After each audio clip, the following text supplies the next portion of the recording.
question, Ventile Pur Habitat. Vous êtes dans l'île, exactement ? Voilà. Alors mon métier, je suis ventiliste. D'accord. Donc je suis spécialisé dans la ventilation principalement de l'habitat individuel. D'accord. Je suis effectivement sur la métropole lilloise à Haubourdin. Et notre activité consiste à installer des systèmes de ventilation simple flux en rénovation sur la métropole lilloise, principalement pour des projets de rénovation subventionnés. D'accord. Et on installe des systèmes de VMC double flux sur le Nord et le Pas-de-Calais, principalement dans des maisons dites passives, qui est l'objet de ma présence sur ce salon aujourd'hui, quoi. Il y a une VMC double flux. D'accord. Et qui est couplée à un système de rafraîchissement adiabatique. Donc c'est le principe du brumisateur qu'on connaît en été. Oui. Lorsqu'on a un petit peu trop chaud, on se pulvérise ces gouttelettes d'eau sur la peau. On a cette sensation de fraîcheur. Donc nous, il existe des petits systèmes qu'on appelle rafraîchissement adiabatique. Ils sont couplés à notre VMC double flux.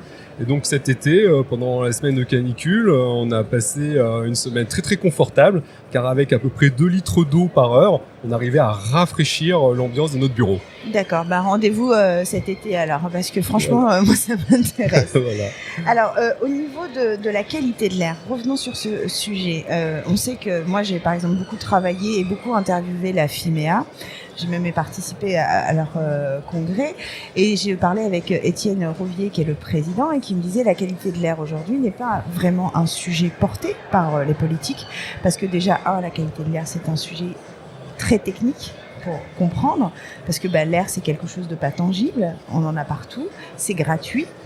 Et on ne sait pas forcément ce que c'est que la qualité de l'air dans sa maison, dans son habitation.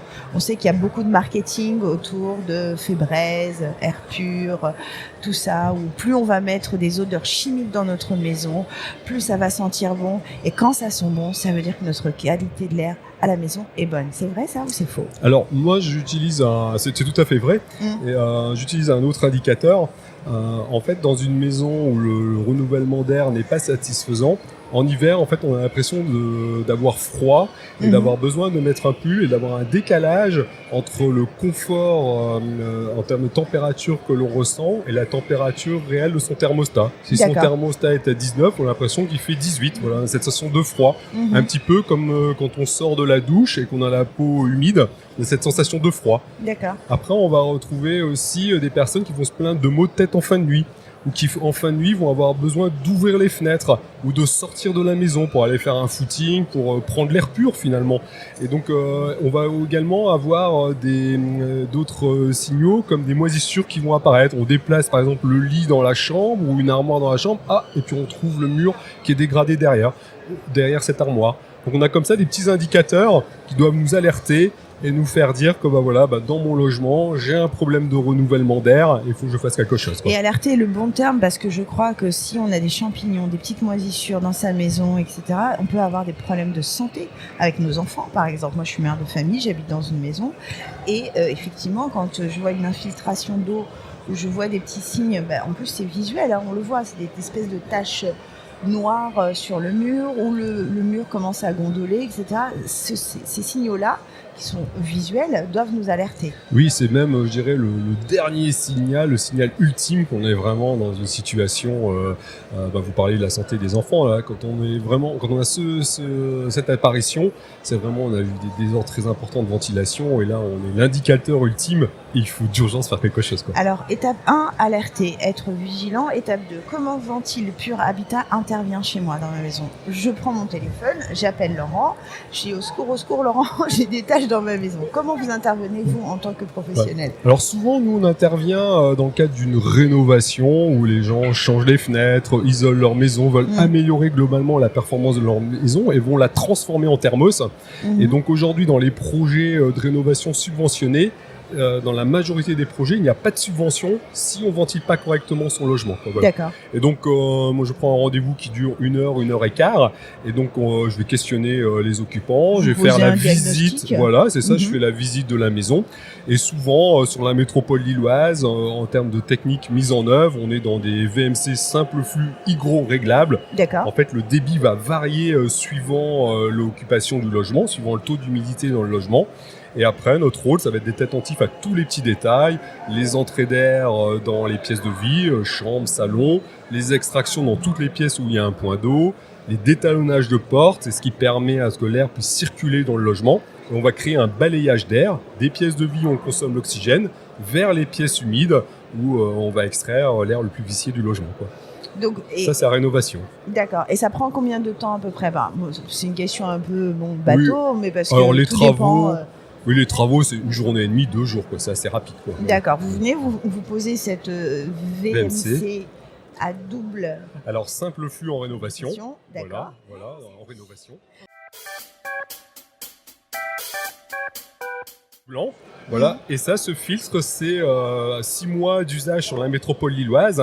Et donc, toutes les petites particules fines sont restées bloquées dans le filtre et ne sont pas rentrées dans le logement. Alors, vous ne le voyez pas, cher auditeur, mais le filtre est absolument complètement noir. Qu'est-ce que c'est que ce noir? Alors, c'est des petites particules fines qui viennent des moteurs, des pots d'échappement des moteurs thermiques, des chauffages, feux de bois peu performants, on va dire. Et donc, on a, en fait, l'hiver dernier, il y a eu un vrai changement de comportement des habitants sur la Melle. Et donc, on s'est retrouvé dans cette situation avec ce type d'encrassement, quoi. Ce filtre, il vient d'où, en fait, Laurent? D'une VMC double flux, d'un logement de 130 mètres carrés. Et il a à peu près 6 mois, d'utilisation. Alors, c'est un logement de particulier, on est bien d'accord. C'est ça, exactement. On ne parle pas d'une usine. Non, on ne parle pas d'une usine. D'accord, on parle de l'habitation de monsieur tout le monde. C'est ça. Et il y a 1 an, il aurait été dans cet état-là au bout de 9 mois, quoi. C'est assez incroyable. Voilà. Comment vous l'expliquez, ça? Alors, moi, je l'explique par ce changement d'usage. On a davantage certainement utilisé le véhicule thermique sur la métropole. D'accord. On a utilisé sa cheminée qui était peut-être pas bien performante, bien réglée. Ça a permis de diminuer notre consommation de gaz ou d'électricité dans le chauffage, mais on a ce désordre-là.